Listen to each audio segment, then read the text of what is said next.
Hey y'all, this is Lalah Hathaway and you're logged into simplyrides.com.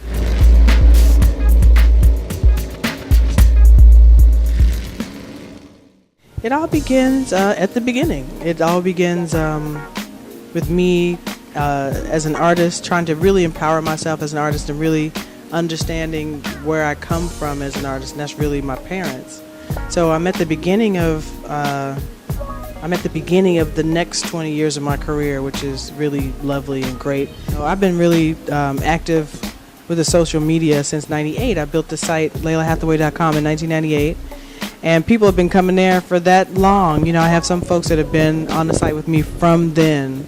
So Facebook and Twitter for me and the website are a way to really be able to hit 60,000 people real quick and say what you need to say. It's really helpful in terms of being communicative with the fans, which I really like to be. I meet them after every show, sign all their stuff, and the web has made it really easy for me to talk to them every day.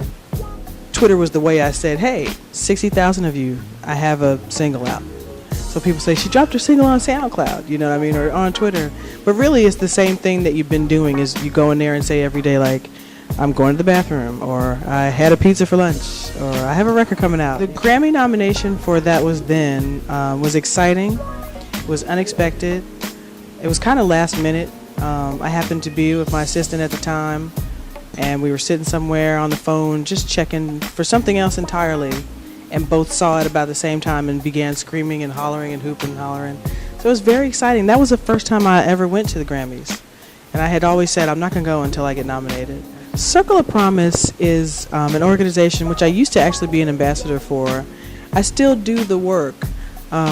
It's really an initiative about African American women and breast cancer, because oftentimes we are the last diagnosed and the first to die for a number of reasons.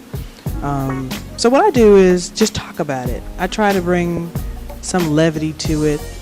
I figure if I have a platform and I'm able to speak, just to say something important. So a lot of times at a show, I'll say, like right now, October, which is true, is National Breast Cancer Awareness Month in this country. So I'll tell people to make sure that they check their breasts, men and women, because men can get breast cancer. A lot of men don't know that. I'll tell them to just reach out and check your neighbor. Just make sure that you check your breasts. Just make sure that just make sure. My first car was a Nissan 240SX. Now I went to the dealer with every intention to buy a Nissan 300Z, and when I got there with my $5,000, he said, oh no, you want the 240. You want to go down there to that guy and get yourself a 240. But I loved my car. My best friend Adam taught me how to drive a stick, and I still have that car. That car has holes in the floor. You have to stop that car with your feet, like Fred Flintstone at this point.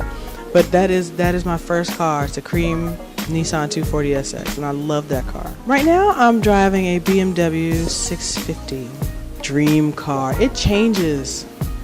I've been kind of obsessed with a few different cars. I was kind of obsessed with all of the entire Lamborghini family of cars for a long time. Like, I made my screensaver on my computer.